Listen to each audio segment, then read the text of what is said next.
The trial of Tesha Miller and his 24 co-accused was adjourned on the brink of the lunch break this afternoon after urgent medical concerns were raised in court.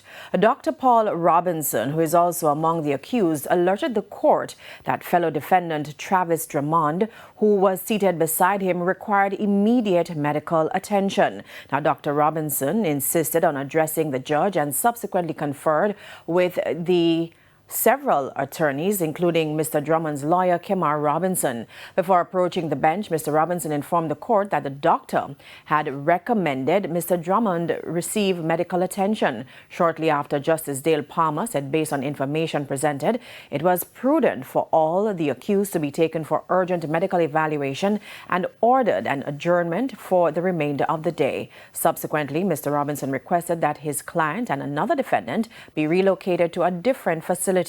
While he did not disclose a specific diagnosis, he indicated that there had been a flare-up of illness at several locations, including the Halfway Tree Police Lockup and the 100-man police station in Portmore, St. Catherine. The trial has been adjourned until Monday.